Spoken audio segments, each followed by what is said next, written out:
Salve, salve para você que está aí do outro lado e que vai prestar a FUVEST. Tô aqui de novo hoje para te dar aquela dica, para te fazer aquela análise de um conto do livro chamado Nós Matamos o Cão Tinhoso. Se você ainda não assistiu, procure um vídeo anterior em que fiz uma análise ali sobre o conto Nós Matamos o Cão Tinhoso, um conto homônimo ao livro chamado Nós Matamos o Cão Tinhoso, um livro da literatura moçambicana cobrado aí como novidade este ano na lista da FUVEST. E hoje nós vamos analisar mais um conto desses 8 contos que compõem esse livro, um conto que não tem nada de agradável, um conto que é bastante traumático e violento, mas importantíssimo para a gente pensar nesta Moçambique que quer iniciar logo mais uma luta para se livrar das amarras coloniais da ditadura portuguesa de Salazar. Então, o conto escolhido hoje chama-se Dina. E aí a gente já tem que pensar numa questão bastante importante, uma dica importante para você ler esse livro direitinho, tá? Aqui nós temos a mistura de 2 idiomas. Nós temos a língua português e também temos a língua ronga. Que língua é essa? É a língua utilizada pelas pessoas que moram na região de Moçambique, mais precisamente na região de Maputo, a capital de Moçambique. E Luiz Bernardo Roana, por ser um moçambicano, mas ter também aprendido o português por estar num país colonizado por Portugal, vai falar em sua infância ou ouvir os adultos da sua infância falarem na língua ronga, misturando esta língua com o português.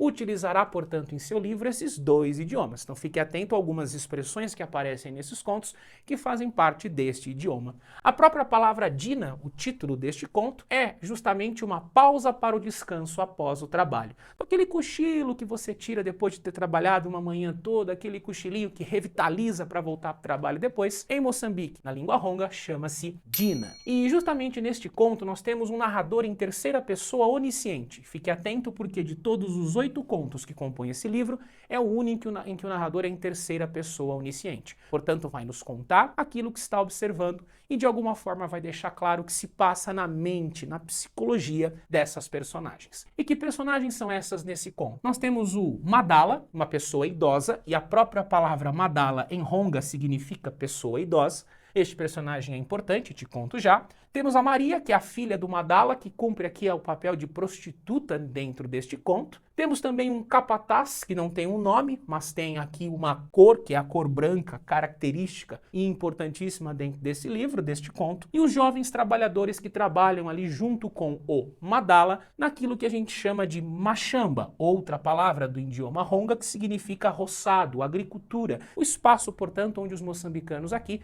plantam milho, né? Alimento base do país moçambicano.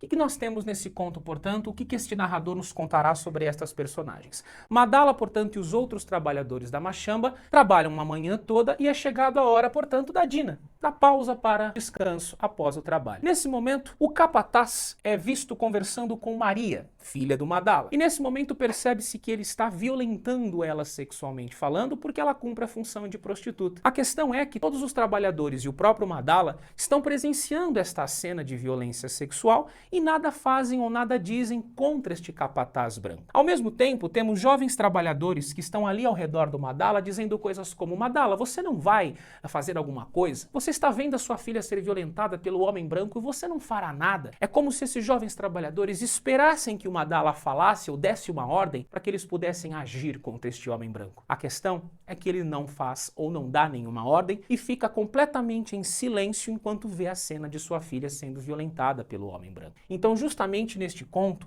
nós temos aqui uma ideia de um oprimido versus o opressor, sendo o capataz, a figura do homem branco, pouco se importando com as tradições africanas, pouco se importando com a respeitabilidade dos mais velhos, pouco se importando, portanto, com as questões envolvidas com a figura feminina de Moçambique, pouco se importando, portanto, com o respeito que deveria ter para com essas pessoas. Portanto, temos na figura do capataz, o opressor, e temos na figura de Madala, de Maria e dos jovens trabalhadores, todos moçambicanos negros, a figura dos oprimidos neste processo colonial. Temos também esse abuso sexual de Maria, que vai ser aqui violentada por esse capataz nesse conto que eu disse no começo a você. É violento.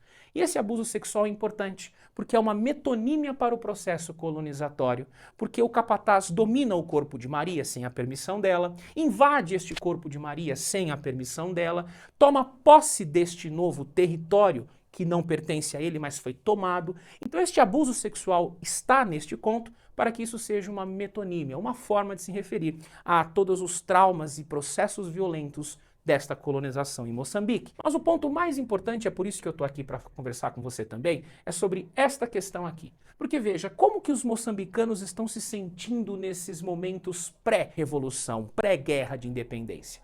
Estão se sentindo num misto de desejo de revolta, porque é claro que Madala, ao ver a sua filha sendo violentada, obviamente teria que fazer alguma coisa. Portanto, tem um desejo de revolta. Percebe-se que fica muito claro que há aqui em Madala um desejo de revolta. Mas, ao mesmo tempo, ele é impedido de se revoltar porque há um silêncio subserviente. Madala pensa: se eu reagir contra o capataz, eu apenas vou apanhar ou vou sofrer mais violências do que já sofro. Então não compensa nessa ideia de obediência aos brancos revoltar-se, mas o desejo está ali, a vontade está ali.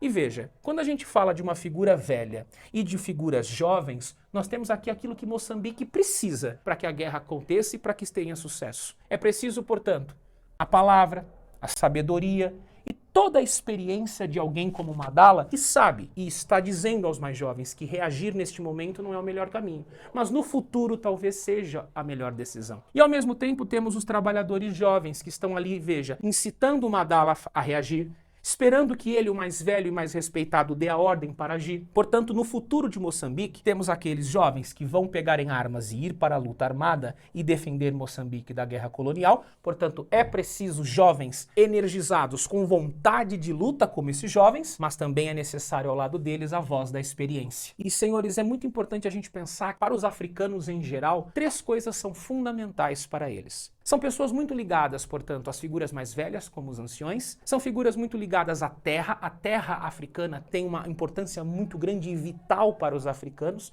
É como se o africano estivesse numa simbiose com a sua terra, né, com o seu local, com a sua identidade. E também uma forte atração aí também pela própria palavra em si. A palavra tem muito poder no universo africano, sobretudo nesse universo sem o contato com os portugueses, né? Esse universo tribal de Moçambique antes da colonização portuguesa no século XVI. Então veja que é importante que esse desejo de revolta versus esse silêncio subserviente estão aqui materializados na figura destes jovens e desses velhos, que estão aqui um precisando do outro. É preciso, portanto, para que a independência aconteça, a palavra, a força da palavra e da experiência de Madala e a vontade de luta, a vontade de reação armada desses jovens. Nesta mistura, teremos, meses depois da publicação deste livro, o início da guerra que logo mais dará a independência de Moçambique.